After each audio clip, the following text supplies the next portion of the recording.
ಇನ್ನ ಬೆಲ್ಲಿಯಷ್ಟು ಕಾಣಿಸ್ತಾ ಇಲ್ಲ, ನೆಗ್ಲಿಜಿಬಲ್ ಕಾಣಿಸದೆ. ಸೊ ಹೀಗೆ ಕಾಣಿಸ್ತಾ ಇದೆ. ಓಕೆ ಚಲೋ ಬಾಯ್.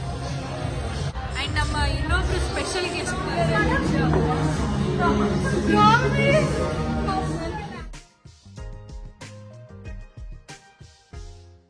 ನಾನಿವತ್ತು ನನ್ನ ಫ್ರೆಂಡ್ಸ್ ಎಲ್ಲ ಮೀಟ್ ಮಾಡೋದಕ್ಕೆ ಹೋಗ್ತಾ ಇದ್ದೀನಿ. ಸೊ ಅವ್ರು ನನ್ನ ಕೊಲೀಗ್ಸ್ ಅಂತ ಹೇಳಿದ್ರೆ ತಪ್ಪಾಗತ್ತೆ, ಯಾಕಂತ ಅಂದ್ರೆ ನಾವು ಕ್ಲೋಸ್ ಆಗಿದ್ವಿ, like more than a colleague. So ಹಾಗಾಗಿ ನಾವೊಂದು 4 ಜನ ಗ್ರೂಪ್ ಆಫ್ ಫ್ರೆಂಡ್ಸ್ ಇದ್ವಿ. ನಾವು 4 ಜನನು ಸೇಮ್ ಏಜ್ ಅವರು ಅಂಡ್ ಸೇಮ್ ಟೈಮಲ್ಲಿ like 2 years back 1 year back ಈ ತರ ಮದುವೆ ಆಗಿರೋಂಥವ್ರು. ಸೊ ನಮ್ಮ ಬಾಂಡಿಂಗ್ ಅದಕ್ಕಾಗಿ ತುಂಬಾ ಚೆನ್ನಾಗಿತ್ತು. ನಾವೆಲ್ಲ ಸಖತ್ತು ಕ್ಲೋಸ್ ಆಗಿದ್ವಿ. ಸೊ ಅವ್ರನ್ನ ಮೀಟ್ ಮಾಡೋದಕ್ಕೆ ಹೋಗ್ತಾ ಇದ್ದೀನಿ. ನಮಸ್ಕಾರ, ನನ್ನ ಯೂಟ್ಯೂಬ್ ಚಾನಲ್ಗೆ ನಿಮ್ಮೆಲ್ಲರಿಗೂ ಸ್ವಾಗತ ಅಂತ ನಾನು ಹೇಳ್ತಾ. ಸೊ ಬ್ಯಾಕ್ ಸ್ಟೋರಿ ಏನಪ್ಪಾ ಅಂತ ಅಂದ್ರೆ, ನಾನು ನನ್ನ ಪ್ರೆಗ್ನೆನ್ಸಿನ ನಾನು ಅವ್ರಿಗೆ ಹೇಳಿರ್ಲಿಲ್ಲ. ಸೊ ಹೇಗೂ ಹೋಗ್ತೀನಲ್ವಾ ಇಂಡಿಯಾಗೆ, ಹೋದಾಗ ಪರ್ಸನಲ್ ಆಗಿ ಅವ್ರನ್ನ ಮೀಟ್ ಮಾಡಿ ಹೇಳ್ಬೇಕು ಅನ್ನೋದು ನನ್ನ ಪ್ಲಾನ್ ಇತ್ತು. ಸೊ ಹಾಗಾಗಿ ನಾನು ಅವ್ರನ್ನ ಇವತ್ತು ಮೀಟ್ ಮಾಡಿ ಹೇಳ್ತಾ, ಸರ್ಪ್ರೈಸ್ಡ್ ಫೀಲ್ ಮಾಡ್ತಾರೆ, ಅವರು ಶಾಕ್ ಆಗ್ತಾರೆ ಹೇಗೆ ಏನು ಅಂತ ರೆಕಾರ್ಡ್ ಮಾಡ್ತೇನೆ. ಅಂಡ್ ನಮ್ಮ ಫ್ರೆಂಡ್ಸ್ ಎಲ್ಲ ಇನ್ನೊಬ್ಳು ಕೂಡ ಪ್ರೆಗ್ನೆಂಟ್ ಇದ್ದಾಳೆ. We are like 1 month difference ಇದೆ ನನ್ಗೊಳಗು. ನನ್ 1 month ಮುಂಚೆ ಇದೆ, ಅವಳು 1 month ಹಿಂದೆ ಇದೆ. ಸೊ ಅವಳು ಮೋಸ್ಟ್ಲಿ ಸಿಕ್ಕಾಪಟ್ಟೆ ಶಾಕ್ ಆಗ್ತಾಳೆ. ನನಗೂ ಅವಳ ಬಗ್ಗೆ ರೀಸೆಂಟ್ ಆಗಿ ಗೊತ್ತಾಗಿತ್ತು, ಬಟ್ ನಾನು ಅವಾಗ ಹೇಳಲಿಲ್ಲ ಅವರಿಗೆ. ಸೊ ಹಾಗಾಗಿ ಐ ಗೆಸ್ ಅವರಿಗೆ ಶಾಕ್ ಅಂತೂ ನಿಜವಾಗ್ಲೂ ಆಗತ್ತೆ. ಇವತ್ತು ಇಲ್ಲಿ ಮಳೆ ಅಂತೂ ಬರ್ತಾ ಇದೆ, ಸಿಕ್ಕಾಬಿಟ್ಟೆ ಜೋರಾಗಿ ಮಳೆ ಬರ್ತಾ ಇದೆ. ಅಂಡ್ ದೂರ ಇದ್ದಿಲ್ಲ, ಬಟ್ ಪಾಪ ಒನ್ ಆಫ್ ದಿ ಪ್ರೆಗ್ನೆಂಟ್ ವುಮೆನ್ಗೆ ಅವಳು ಅಲ್ಲಿಂದ ಫ್ರೆಂಡ್ ಬರೋದಕ್ಕೆ ಸ್ವಲ್ಪ ಕಷ್ಟ ಆಗುತ್ತೆ ಅವಳಿಗೆ. ಸೊ ನಾನು ಹಾಗಾಗಿ ಅವಳಿಗೆ ಚಾಯ್ಸ್ ಕೊಟ್ಟಿದ್ದೆ, ನೋಡು ನಿನಗೆ ಯಾವ್ದು ಹತ್ರ ಆಗತ್ತೆ ಅಂತ. ಬಟ್ ಅದು ವಾಪಸ್ ತಿರುಗಿಸಿ ನಂದಿಕೆ ಬಂದ್ಬಿಡ್ತು. ಸೊ ನೋಡೋಣ, ಇವತ್ತು ಎಲ್ಲರೂ ಮೀಟ್ ಮಾಡಿ ಒಂದೊಳ್ಳೆ ಟೈಮ್ ಸ್ಪೆಂಡ್ ಅಂತೂ ನಾವು ಮಾಡೇ ಮಾಡ್ತೀವಿ ಅಂತ ಅನ್ಸತ್ತೆ.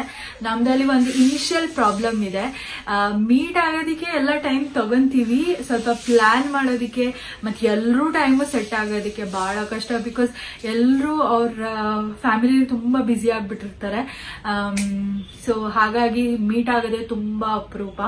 ಅಂಡ್ ಹುಡುಗಿರ್ ಮೀಟ್ ಆಗ್ತಾರೆ ಅಂದ್ರೆ ಹೇಳ್ಬೇಕಾ ನೀವೇ, ಪ್ರತಿಯೊಂದು ಸ್ಟೋರೀಸ್ ಎಲ್ಲಾದು ಫ್ರಮ್ A to Z ಎಲ್ಲಾದೂ ಮಾತಾಡ್ತೀವಿ. ಸೊ ಹಾಗಾಗಿ it's going to be a full of long time ಬೆಸ್ಟೀಸ್ಗಳು ಎಲ್ಲ ಸೇರ್ಕೊಂಡು ಸಖತ್ತಾಗಿ ಎಂಜಾಯ್ ಮಾಡ್ದಂಗೆ. ಸೊ ಹಾಗಾಗಿ ನನಗೆ ಇನ್ನ ಬೆಲ್ಲಿಯಷ್ಟು ಕಾಣಿಸ್ತಾ ಇಲ್ಲ, ನೆಗ್ಲಿಜಿಬಲ್ ಕಾಣಿಸೋದೇ ಇಲ್ಲ, ಅಂಟಿಲ್ ಅನ್ಲೆಸ್ ನಾನು ತುಂಬಾ ಟೈಟ್ ಡ್ರೆಸ್ ಏನಾದ್ರು ಹಾಕಿದ್ರೆ ಮಾತ್ರ. ಸೊ ಹಾಗಾಗಿ ನಾನಿವತ್ತು ಈ ಔಟ್ಫಿಟ್ ಹಾಕೊಂತ ಇದ್ದೀನಿ. ಇದು ಸ್ವಲ್ಪ ಬಲೂನ್ ಟೈಪ್ಸ್ ಹಿಂಗೆ ಫ್ರಿಂಗ್ ಏನಂತಾರೆ ಹಿಂಗೆ ಹರಡ್ಕೊಂಡಿರತ್ತೆ. ಸೊ ಹಾಗಾಗಿ ಇನ್ನೂ ಗೊತ್ತಾಗದೇ ಇಲ್ಲ. ಹಾಗಾಗಿ ನಾನು ಈ ಔಟ್ಫಿಟ್ ನ ಹಾಕೊಂಡು ಹೋಗೋಣ ಅಂತ ಅನ್ಕೊಂಡೆ. ಅಂಡ್ ಕ್ಯಾಬಲ್ಲಿ ಹೋಗ್ತೇನೆ, ಆಟೋ ಬೇಡ ಅಂತ. ಬಿಕಾಸ್ ಅವ್ರು ನಾವ್ ಎಷ್ಟೇ ಏನೇ ಹೇಳಿದ್ರು ಅವ್ರು ಆಟೋದವರು ಗುಂಡಿ ಇದ್ ಮಾಡೋದೇ ಹೆಂಗೆಂಗೋ ಓಡಿಸೋದೆ, ಅವ್ರನ್ನ ಕಂಟ್ರೋಲ್ ಮಾಡಕ್ಕೆ ಆಗಲ್ಲ. ಸೊ ಬೆಟರ್ ಕ್ಯಾಬಲ್ಲಿ ಹೋಗೋಣ ಅಂತ ಅನ್ಕೊಂಡೆ. ಅಂಡ್ ಇವಾಗ ಪಟ ಅಂತ ರೆಡಿಯಾಗಿ ನಾವು ಹೇರ್ನೆಲ್ಲ ಸ್ವಲ್ಪ ಡ್ರೈ ಮಾಡಿಕೊಂಡು ಹೊರಡೋಣ. ಬಿಕಾಸ್ 2 o'clock ಟೇಬಲ್ ಬುಕ್ ಆಗಿರೋದು. ಅಟ್ಲೀಸ್ಟ್ ಯಾರಾದ್ರೂ ಒಬ್ಬರು ಆದ್ರೂ ಹೋಗಿ ನಾವು ಟೇಬಲ್ ಹತ್ರ ಹೋಗ್ಬೇಕಾಗತ್ತೆ, ಅದರ್ವೈಸ್ ನಮಗೆ ಸಿಗೋದೇ ಇಲ್ಲ. ಬಿಕಾಸ್ ಸ್ಯಾಟರ್ಡೆ ಅದರಲ್ಲೂ ಸೋಷಲ್ಸ್ ಹೇಳ್ಬೇಕಾ, ಸ್ವಲ್ಪ ರಶ್ ಅಂತೂ ಇರುತ್ತೆ. ವೀಕೆಂಡ್ ಬಿಡಿ, ಎಲ್ಲ ಕಡೆ ಎಲ್ಲಾದ್ರೂ ರಶ್ ಇರುತ್ತೆ. ಅಂಡ್ ನಂಗೇನೋ JP ನಗರದಲ್ಲಿ ಇವಾಗ ಆಗಿರೋ ರೆಸ್ಟೋರೆಂಟ್ಸ್ಗಳು ನೋಡ್ತಾ ಇದ್ರೆ ಓವರ್ ದಿ 6 months ಎಷ್ಟು ರೆಸ್ಟೋರೆಂಟ್ಸ್ ಆಗಿದೆ, ಕ್ರೇಜಿ ಇವರು. ನನಗಂತೂ ಶಾಕ್ ಆಯ್ತು, ಇಷ್ಟೊಂದು ರೆಸ್ಟೋರೆಂಟ್ಸ್ ಆಗಿದೆಯಾ with in 6 month of span ಅಲ್ಲಿ, ಗೊತ್ತೇ ಆಗಿಲ್ಲಲ್ಲ ನಮಗೆ ಅನ್ನೋ ತರ ಅನ್ನಿಸ್ತಾ ಇತ್ತು. ಸೇಮ್ ನೆಕ್ಸ್ಟ್ ಕೋರ್ಮಂಗ್ಲಾ ಟೈಪ್ಸ್ ಆಗ್ತಾ ಇದೆ ಅಂತ ಎಲ್ಲ ಆಗುವಂತ ಎಲ್ಲ ಲಕ್ಷಣಗಳು ಕಾಣಿಸ್ತಾ ಇದೆ.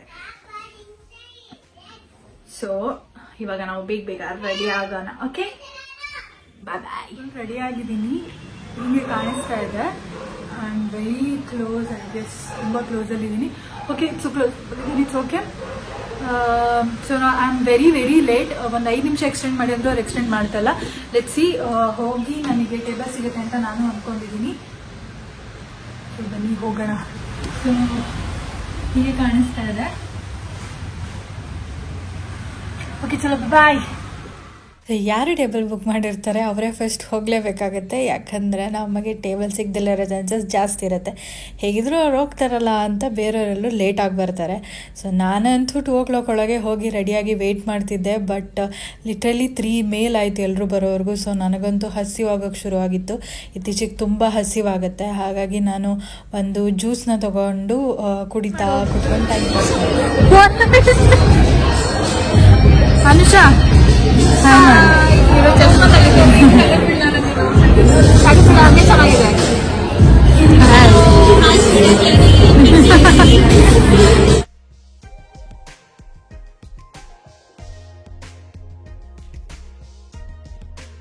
ಹಾಯ್ ಫ್ರೆಂಡ್ಸ್, ಇವಾಗ ನೋಡಿ ಇದೇ ನಾವು ತಿಂತಿರೋದು. ಇಲ್ಲಿ ಸ್ವೀಡನ್ ಲೇಡಿ ಬಂದಿದ್ದಾಳೆ. ಅವಳಿಗೆ ಇವಾಗ ಏನ್ ಇಂಡಿಯನ್ ಫುಡ್ ಕೊಟ್ರು ಫುಲ್ ತಿನ್ನಕ್ ಬಿಡ್ತಾಳೆ. ಈಗ ಸತ್ತ ಇರೋದು ಜಯಶ್ರೀ ಇವಳು ಮಾತಾಡಿದ್ದೇನು ಕೇಳಿಸಲ್ಲ. ಇವತ್ತು ಬೆಂಗಳೂರಲ್ಲಿ ಮ್ಯಾಚ್ ಇದೆ, ಹಂಗೆ ನೋಡ್ಕೊಂತಾ ಇದ್ದೀವಿ. ಅನುಷಾ ನಮ್ಮ ಇನ್ಫಾರ್ಮೇಶನ್ ಡೇಟಾಬೇಸ್ ಸೆಂಟರ್ ಅವಳು. ಎಲ್ಲ ವಿಷಯನೂ ಗೊತ್ತಿರುತ್ತೆ ಅವಳಿಗೆ. ಸೊ ನಮಗೆ ಎಲ್ಲಾದ್ರೂ ಏನಾದ್ರು ಇನ್ಫಾರ್ಮೇಶನ್ ಬೇಕಂತಂದ್ರೆ ಕಾಂಟ್ಯಾಕ್ಟ್ ಮಾಡಿದ್ರೆ ಆಯ್ತು.